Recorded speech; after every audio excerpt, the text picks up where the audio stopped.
பார்க்க போகிறது 10th maths second chapter பயிற்சி 2.6ல் 6வது கணக்கு பார்க்க போகிறோம். சம் பார்க்குறதுக்கு முன்னாடி இது வரைக்கும் நம்ம சேனலை சப்ஸ்கிரைப் பண்ணாதவங்க சப்ஸ்கிரைப் பண்ணிக்கோங்க. 450க்கு குறைவாக உள்ள அனைத்து ஒற்றை மிகை முழுக்களின் கூடுதல் காண்க. என்ன கொடுத்துட்டாங்க? 450ன்னு ஒரு நம்பர் கொடுத்துருக்காங்க. இதுக்கு குறைவாக இருக்க ஒற்றை மிகை முழுக்கள்னு ஒற்றைப்படையணம் இருக்கிறது. இப்போ 1, 3, 5 இந்த மாதிரி இருக்கிற நம்பர் வந்து இந்த நம்பரோடைய ஒட்டுமொத்த கூடுதல் 450க்கு உள்ள. சரிங்களா? கண்டுபிடிக்கலாமா? அப்போ பாருங்கள், ஒற்றை மிகை முழுன்னா ஃபஸ்ட்டு 1 + 3, அடுத்து என்ன 5, அடுத்து 7, இப்போ 9, 11 எக்ஸட்ரா போயிட்டே இருக்கும்.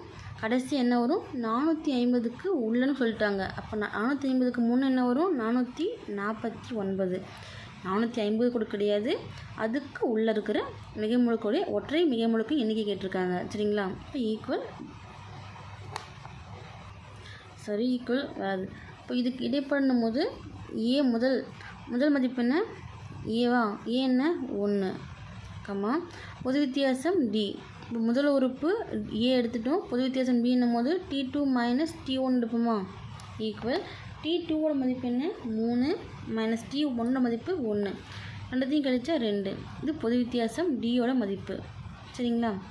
அடுத்து இப்போ கடைசி உறுப்பு வந்து எல்னு எடுப்போமா? ஏன்னா நம்ம எண்ணிக்கை கண்டுபிடிக்க போகிறோம். இப்போ எல் என்னும் போது 449 கடைசி உறுப்பு. இப்போ எண்ணிக்கை கண்டுபிடிக்கிறதுக்கான ஃபார்முலா நமக்கு தெரியும். n = L - A/D + 1 ஈக்குவல் எல்லோட மதிப்பு என்ன? 449 - ஏவோட மதிப்பு என்ன? 1 / டீனோட மதிப்பு 2 + 1.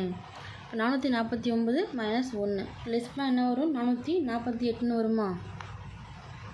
/2 + 1. இப்போ கேன்சல் பண்ணால் 1 2 2 4. இப்போ 2 4 4 8.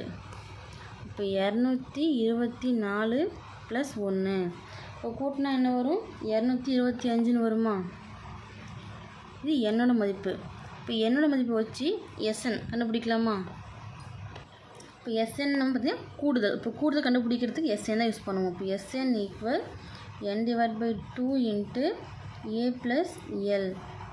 எஸ் என்னோட மதிப்பு என்ன? 225 ஈக்குவல் n என்ன? 225 / 2 ஏவோட மதிப்பு என்ன எடுத்துருக்கோம்? நம்ம 1 + எல்லோட மதிப்பு என்ன எடுத்திருக்கோம்?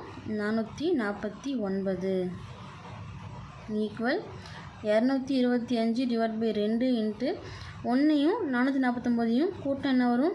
450. கேன்சல் பண்ணலாமா?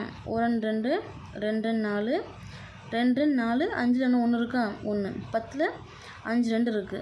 இப்போ 225 × 225. அப்போ இருக்கும்போது பாருங்கள், 225 × 225 பெருக்கலாமா? பெருக்குனா 5 × 5 25, மீதி 2, I2 10, 10 2 12, மீதி 1, I2 10, 10 1 11. அடுத்து 2ஆல் I2 10 0, மீதி 1, 2 × 2 4, 4 1 5, 2 × 2 4. சேம் அதே 450 மட்டும் பெருக்கும்போது இப்போ 5 2 அப்படியே வந்துடும். 5 1 கூட்டினா 6, இப்போ 4 1 கூட்டினா 5, 5 5 10, 10க்கு 0, மீதி 1 5. அப்போ என்ன வரும்? பெருக்குனா 50,625ன்னு வருமா? அப்போ இதுக்கான கூடுதல் பார்த்திங்கன்னா மதிப்பு 50,625. பிளாக்கில் கொடுத்துக்கோங்க.